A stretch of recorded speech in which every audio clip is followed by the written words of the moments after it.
Don't worry guys, I got this.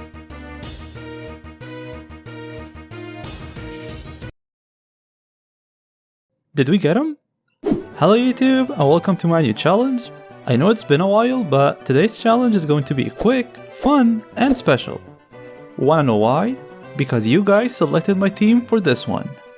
You can too in my future challenges by simply joining my huge Discord of 20 people, half of which have no idea who I am. Here's how it's going to go. My Pokemon do not change, their moves however do. Each Pokemon will have random movesets for each battle. The moves do not change if I rebattle the same trainer, so if I lose, I'm stuck with the same moves. Simply put, I get to choose my Pokemon but not the moves. You can also think of it as 4 metronomes that are decided before the battle. Once again, this challenge is special to me because I was able to get my viewers involved in it. It is such a great feeling to have. I'm already regretting this. Everyone, meet my rival, Gary, the living embodiment of a human toilet. For my first battle, I got Reflect and Haze. I need to catch other Pokemon like yesterday. Spoilers alert, I lost this one. Did you know that Professor Oak pays the money for you if you lose the first battle to Gary? Why would you know something like that? Only special people lose the first battle, and not the good kind of special. I didn't even make it to the first gym, and I'm already getting all kinds of powerful moves.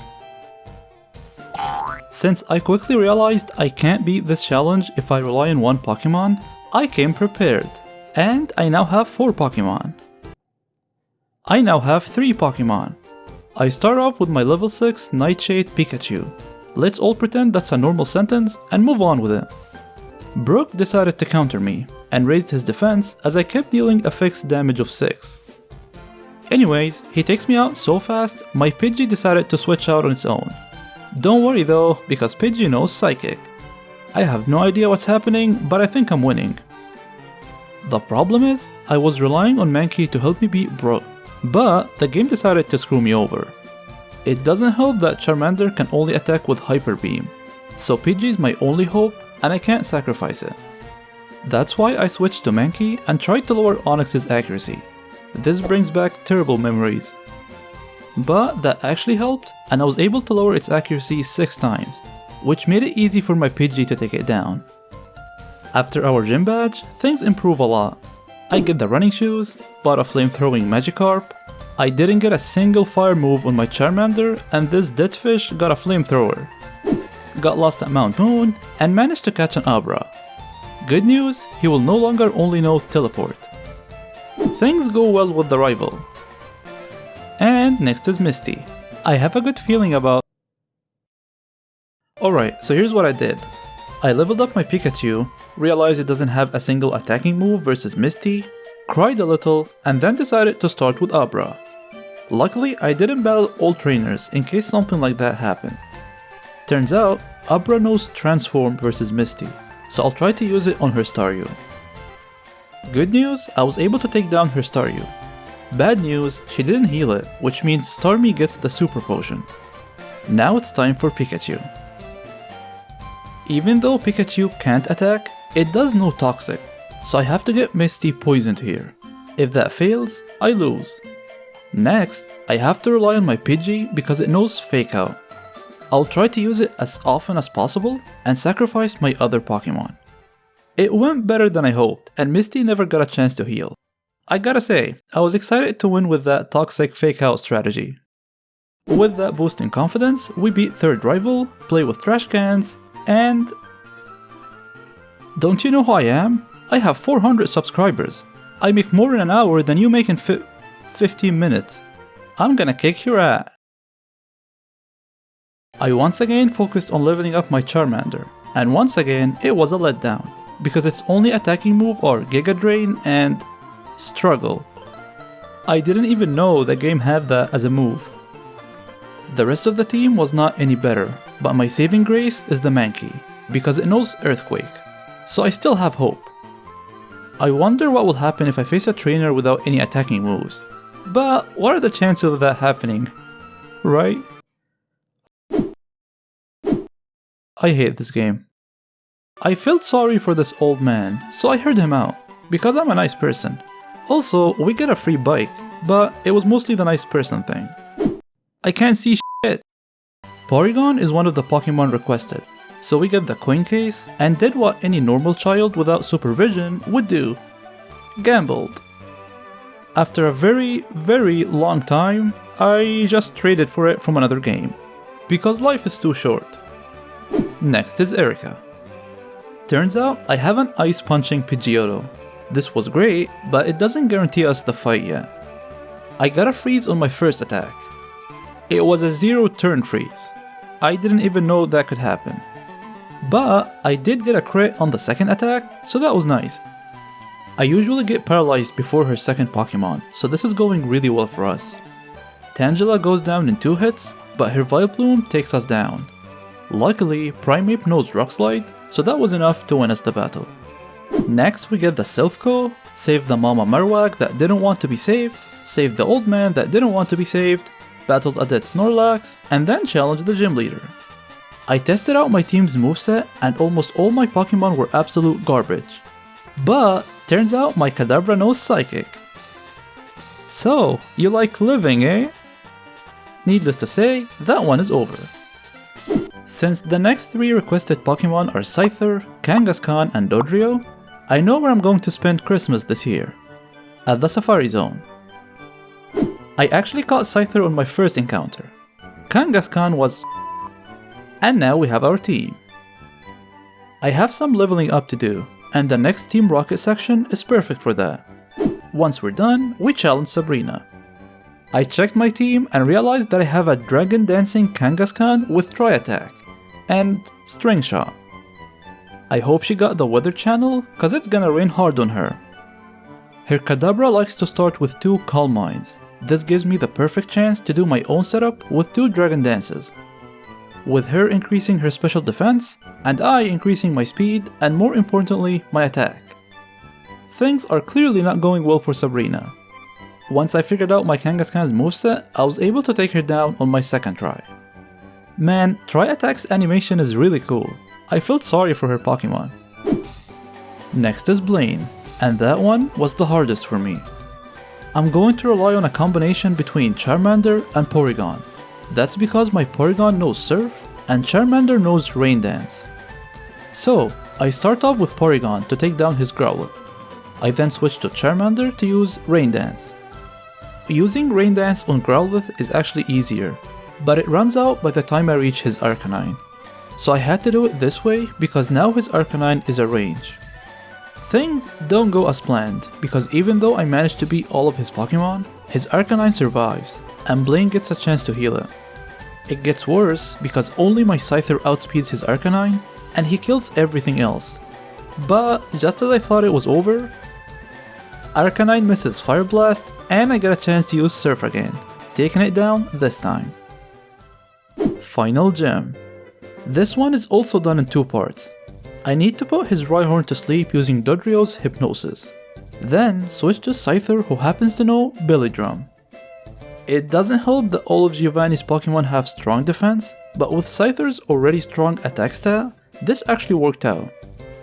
Rhyhorn sleeps for 2 turns, which is great, because if it wakes up, it will use Scary Face, lowering my speed, and that will make his Nidoqueen and Nidoking a problem for me. I finally get some good RNG here, and even though I do get poisoned, I get 2 crits, one against his Nidoqueen and one against his Nidoking. The problem with Giovanni is that he heals 2 times with Hyper Potion, but this time he never got a chance to do so. Starting with the Elite Four, I'm going to show my team's movesets. Feel free to pause the video and see if you can figure out a strategy of your own. Alright, we're almost at the end, and I'm feeling really good about... Okay, so here's what I learned. Porygon knows Metronome, so I'm gonna start with that, and reset until I get moves that I like. I get Toxic, not bad, then Dream Eater, not good, and end with a super effective reversal, and because I have 11 HP, it was at max power. Pretty good, right? Nope, she has full restore, it's back to full health and then swaps to Lapras. So, you Porygon. Now comes the true carry, a pain-splitting, leech-seeding Kangaskhan. Why would I need any other Pokemon? So, here's the plan. I used Leech Seed to deal damage and recover, save power point and waste turns by using my 2 useless attacking moves, and when things go really bad, I can use Pain Split to recover even more while dealing damage. I can see that Pain Split will be useful when a new Pokemon is sent out. With that plan in mind, nothing can stop me. I don't have a setup move for this battle, which is what I always look for when I'm testing out my team first. But with my Kangaskhan, I was able to take down her Lapras, Dewgong, Cloyster, and Slowbro. My luck runs out on her Jinx, but so does her healing items. With 1 Pokemon left and with Leech Seed active, I bring out Charmander. I did not expect him to live, but for some reason she decided to go for Lovely Kiss, Attract, Lovely Kiss again. Boy, this Jinx is into me. And with that, 1 elite member is down. Okay, based on my movesets, I'm definitely starting with Kadabra, and I'll keep it for his Onyx. Kangaskhan once again looks really strong, with Ancient Power and Step Uproar. Scyther will probably be my MVP here versus his fighting Pokemon, but let's see how that goes. Kadabra can one-shot his Onyx, but I actually reset if that happens, because I want Bruno to waste his first heal on him. Once that happens, I take it down on the next turn. 1 healing item and 1 Pokemon down. Next is his Hitmonchan. I figured the best way to do this is sacrifice my Charmander here to get a safe switch to Scyther. As strong as Scyther moves are, he can't take a hit from this team, and I need to bring him out next.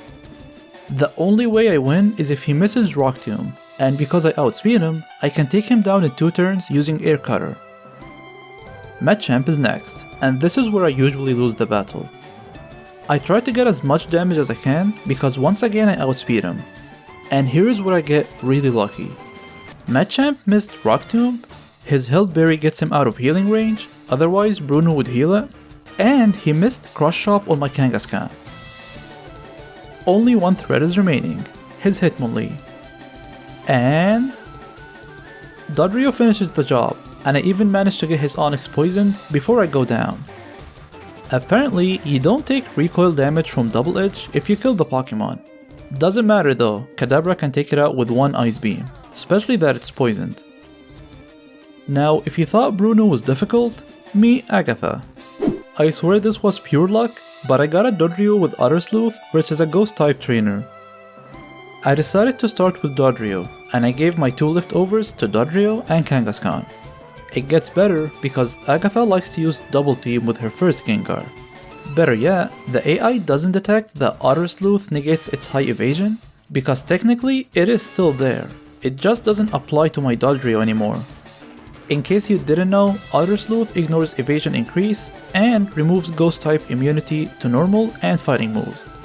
So I just figured out a way to take down her first Gengar and her first healing item while not taking damage, because her Gengar doesn't have a move that can attack a normal type Pokemon. Meanwhile, Gengar is still using Double Team. Great start so far. Now I need to switch safely to my Kangaskhan. So you know what that means. I get pretty unlucky with my Kangaskhan, but we eventually take down her Golbat. I was able to beat Golbat with green health before, but I didn't get that this time. Our book has Intimidate. I don't want to deal with that, so I tried putting it to sleep using Sing, and then switched to Scyther. 2 magnitudes later, and it's down. Next is the real problem, which is of course a Gengar, as it always is the case on this channel. Stupid Pokemon. Scyther's job is done here. I'm just trying to put out some damage before it goes down. At this point, I know Dodrio is my last chance. I wanted to put Gengar to sleep using Sing, but I failed to do so, and Kangaskhan dies. That is bad, but the good news is, Agatha tries to go for Hypnosis plus Nightmare combo on my Dodrio. She missed Hypnosis 4 times in a row. So, anyways, that happened. I'll take it. Even more good news, her Citrus Berry got Gengar out of healing range, so she never heals it. And I outspeed her final Pokemon, Hunter. At this point, some of you might wonder, why am I taking on the Elite Four with such an underleveled team? Is it because I'm an A-class player who likes a challenge?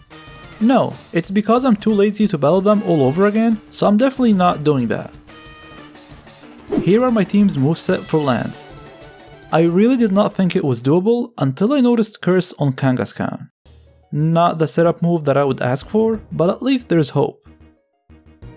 The most difficult part in Lance's battle is his first 3 Pokemon, Gyarados, Aerodactyl, and Dragonite. If I can get through those, I might have a chance. I have a Kadabra with Thunderbolt. That takes care of his Gyarados. Not really. So I reset until I get a crit. I don't get one, but I do get him paralyzed. When that happens, I'm fine with Kadabra dying, because now I can switch to Kangaskhan. Here's what I know. His Gyarados will need to recharge, so that's 1 free turn, and then Lance will heal it, so that's a 2nd free turn to use Curse on. On my 4th Curse, the AI switches to Dragon Rage, which I gotta say was a smart move on their part. I still go for 6 Curses. Greedy, I know, but if it works, it will be worth it, especially that I have leftovers. The best move I have is Secret Power. Since I'm in a building, I believe that takes on the move Slam or Body Slam, I'm not exactly sure. The good news is, it can paralyze, and the paralysis helps with Aerodactyl, as I get 1 free turn against it. I managed to take down his first 2 Pokemon, now is his Dragonite. I know I can't take a hit at this health, and I also know that he likes to go for Outrage. So, if I sacrifice enough Pokemon, I can wait for him to get confused. I even lower his defense with Scyther because it survives on 3 HP, which I did not expect. Once I guarantee that he's confused, I just go for any physical attack, hoping it attacks itself. It does, Lance doesn't heal it for some reason, and now I only have his 2 Dragonairs with my Kangaskhan still alive. That is perfect. It is too risky to go for Curse again at this low health, so I'm just gonna brute force it with Secret Power. That got me through the first Dragonair, and halfway through his second one. The mistake he made is that he used Outrage, so once again I'm sacrificing a Pokemon and waiting for the confusion. This is it, my final Porygon versus a confused Dragon Snake. I was barely able to take it down with Spike Cannon, which is apparently a move that deals decent damage. I honestly gave up multiple times on Lance, but I wanted to at least make it to the champion. This is it. A team of underleveled, under-evolved, and malnourished Pokemon with random moves versus the champion. I scout my Pokemon's movesets and I'm not excited for this one. I mean, I have some pretty good moves, but I don't think I have a good plan. That's a lie, by the way. It was more than once. Let's see how this one goes. My annoying rival starts with Pidgeot. I tried Kadabra, but Aurora Beam was just not strong enough, so I had to start with Scyther. You would think using Destiny Bond early is stupid, and you're not wrong, this wasn't my initial plan. But even the one time I baited out his Arcanine early, I wasn't fast enough to use Destiny Bond or strong enough to survive its attack. So a Feather Dancing first turn Pidgeot is the only consistent one I had. Alakazam is next, and I'm already bringing out my Kangaskhan. Not only do I survive Psychic, but... my god, Kangaskhan is a beast. Next is Executor. He puts me to sleep, but luckily it was only for 1 turn. I have to say, that was really lucky for me. I almost thought I had Early Bird for a second. I get it to healing range, and since I can expect the heal next turn, I tried to go for Sky Attack. So far, I haven't tried it once, and I wanted to see how much damage it will do.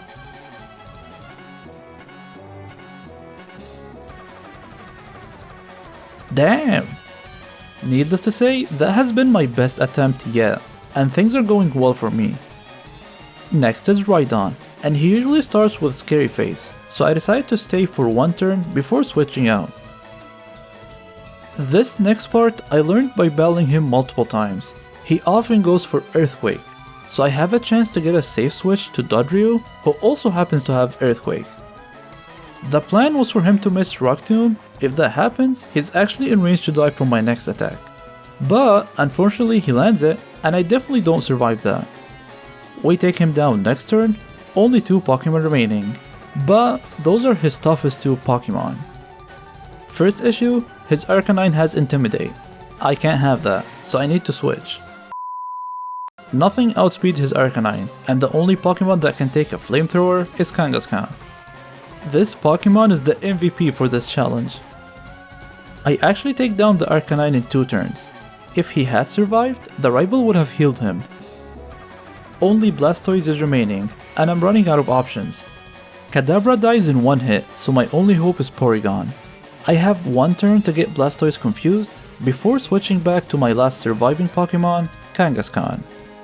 It gets really close. Blastoise attacks itself the first turn, and then missed Hydro Pump 3 times in a row.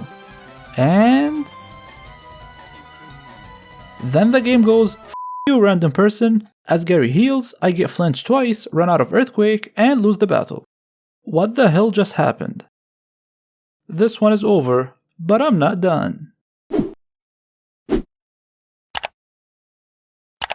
Surprise! I'm back! I hope you enjoyed this one. I'll try to make more challenges where I'll let you guys choose my team. That was really fun for me. Please make sure you follow the channel if you haven't done so already, and see you next time.